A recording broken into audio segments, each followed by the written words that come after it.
नमस्कार दोस्तों, विद्युत धारा की दूसरी क्लास में आप सभी का स्वागत है। पहली क्लास आपकी विकास जी सर ने ली थी, दूसरी क्लास मैं ले रहा हूँ। अभ्यास प्रश्नों के सिलसिले में हम तीसरा सवाल करेंगे आज।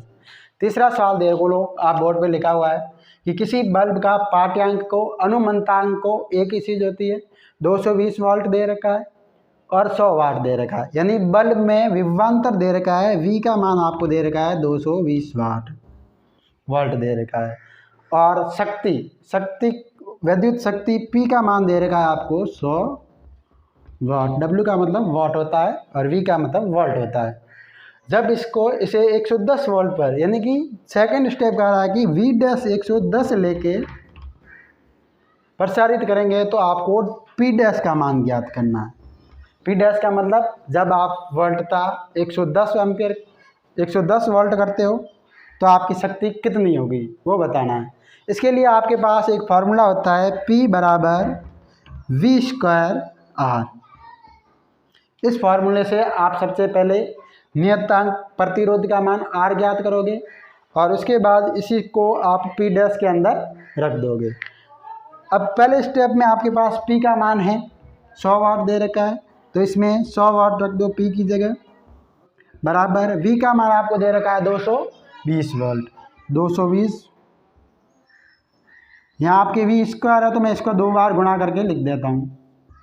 2 बार गुणा इसलिए किया ताकि ये जो 100 है वो इससे 0 से 0 आप आसानी से काट सकते हो। अब यहाँ आपके पास R का मान नहीं है तो सबसे पहले आपको R का मान ज्ञात करना पड़ेगा। अब देखो R ये 100 इधर है, ये R इधर भाग में है और ये ऊपर वाले गुणा में है, ये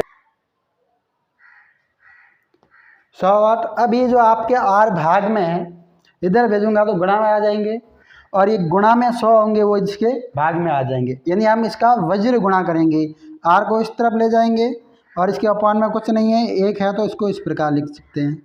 मतलब 100 का R से गुणा करेंगे और 1 का इस पूरे से गुणा करेंगे तो आपके पास R का मान आ जाएगा 220 गुणा 220 और जो ये गुणा में 100 थे इसके भाग में आ जाएंगे। 1 0 से 1 0 कट जाएगा, इस 0 से ये 0 कट जाएगा, पीछे रहा आपके 22 गुणा 22। अब इसमें सीधा वर्ग याद है तो आप लिख सकते हो R बराबर 484 और R का मात्रक होता है ओम। ओम को इस प्रकार लिखते हैं तो रेजिस्टेंस का मान आपके पास आ गया 484 ओम। अब ये रेजिस्टेंस आपने बल्ब चेंज नहीं किया तो सेम रहेगा। अब आपको वोल्टता V डैश का मान 110 वोल्ट लेना है तो आपके पास V डैश बराबर आपके पास इस बार P बराबर V dash square upon R आ जाएगा। R इसमें समान था, इसमें समान था और ये आपका P डैश है।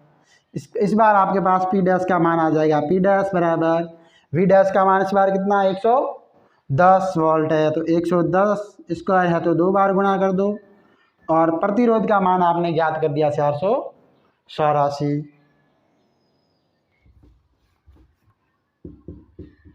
110 गुणा 110 अपॉन प्रतिरोध का मान 184। अब इसे सॉल्व करो तो 184 को हमने लिखा था 22 गुणा 22, यानी इसमें 11 का भाग जा रहा है, इसमें भी 11 का, ऊपर भी 11 है तो टोटल हम 11 से 11 काट सकते हैं। 11 का 11 से गुणा 121 और 121 100 का आपके 484 हो जाएगा। अब ऊपर क्या रहा आपके पास 2 0 और 1, यानी 100/4 लिख सकता हूँ मैं। 100 में 4 से डिवाइडेशन करोगे तो आपके पास 25 आ जाएगा और P डैश का मान आपके पास कितना आ जाएगा 25 वाट हो जाएगा। यानी उपरोक्त की गई शक्ति कितनी है 25 वाट। यानी इस सवाल का उत्तर आपके पास कितना आएगा 25 वाट और 25 वाट आपके ऑप्शन डी में दे रखा है तो आपका उत्तर कौन सा सही हो जाएगा ऑप्शन डी। हाँ, आगे देखो 14 सवाल। 2 चालक तार जिसकी पदार्थ लंबाई और व्यास समान है, यानी कि 2 चालक तार है जिसका पदार्थ लंबाई व्यास समान है, इसका मतलब उसका प्रतिरोध भी समान होगा। किसी वैद्युत परिपथ में पहले उसको करना है श्रेणी क्रम में संयोजित, तत्पश्चात उसे समांतर क्रम में, यानी पहले श्रेणी क्रम में संयोजित करना है, उसके बाद समांतर क्रम में संयोजित करते हुए दोनों से जो ऊष्मा उत्पन्न होगी किसी भी प्रतिरोध में धारा प्रवाहित करते हैं तो उसके अंदर ऊष्मा उत्पन्न होती है, ये आपको याद रखना है। तो दोनों के अंदर जो ऊष्मा उत्पन्न होगी उसका आपको अनुपात ज्ञात करना है। सवाल बहुत थॉटिकल है और समझने लायक सवाल है, थोड़ा लेंथी है, बाकी कुछ नहीं होगा इसमें, बहुत सरल सवाल है। देखो इसमें ऊष्मा ज्ञात करने का फॉर्मूला आप जानते हो, H बराबर VIT। VIT ओम की रेंज से आप I का मान जानते हो V/R। हम ये क्यों कर रहे हैं, क्योंकि यहाँ रेजिस्टेंस का मान ज्ञात करना पड़ेगा, क्योंकि चालक तार में प्रतिरोध बराबर होता है। तो ये आपके इसमें, इसलिए हम R का मान फाइंड करेंगे। V और T का मान दोनों के लिए समान होगा, वोल्टता और टाइम है वो दोनों के लिए बराबर होगा। अब देखो पहले श्रेणी क्रम में संयोजित करने को कहा है, तो श्रेणी क्रम में संयोजित करने पर तुल्य प्रतिरोध आपके पास क्या आएगा उसको देखते हैं। आप फार्मूला जानते हो, RS बराबर R1 प्लस R2।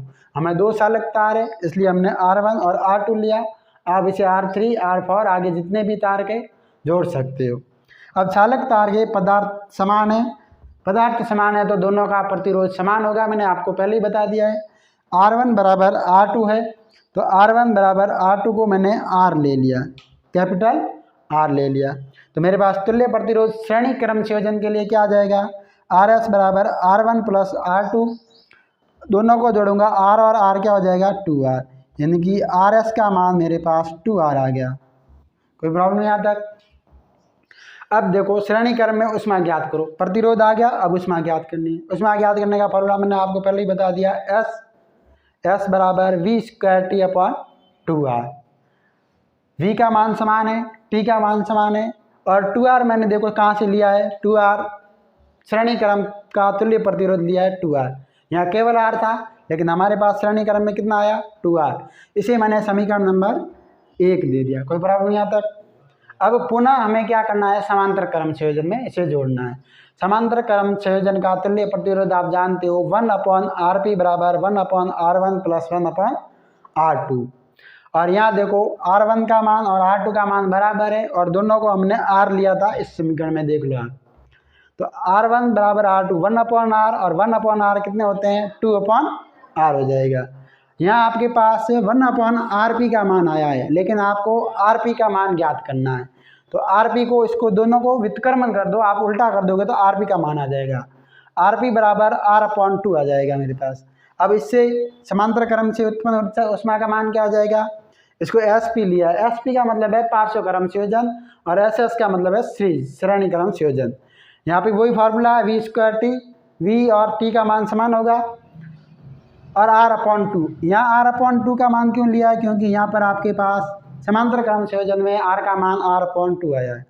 तो मैंने इसको SP को समीकरण 2 करके, ये जो R का हर होता है वो अंश में जाता है तो 2 ऊपर ले लिए, तो 2V²T/R समीकरण नंबर 2 हो जाएगा आपके पास।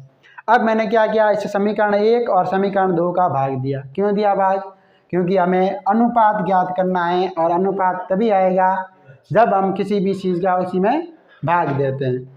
समीकरण 1 का समीकरण 2 में भाग दिया तो SS/SP बराबर VRT, V²T/2R आ जाएगा और RP का मान हमारे पास ये रहा 2V²/R, 2V²/R रख दिया मैंने।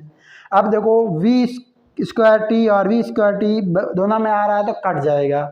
अब मेरे पास रहा ऊपर 2R और नीचे 2/R है, तो ये नीचे वाला R आपके आ जाएगा ऊपर और ये 2R है नीचे आके मल्टीप्लाई हो जाएगा 2 से। 2 से 2 का गुणा किया तो 4 आ जाएगा और R का R पड़ा है।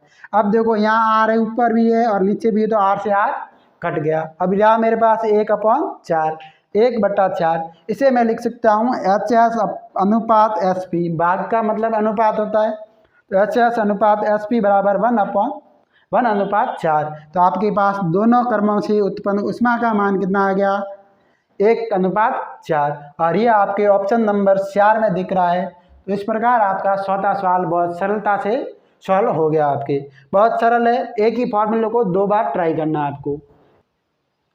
तो आपके 2 सवाल हो गए, तीसरा नंबर और चौथा नंबर। चैनल में आप अगर पहली बार देख रहे हो तो इसे सब्सक्राइब करें, लाइक करें और कमेंट करें और आगे वाली क्लासों की नोटिफिकेशन के लिए आप बेल आइकन ज़रूर दबाएं। धन्यवाद, आपसे पूरा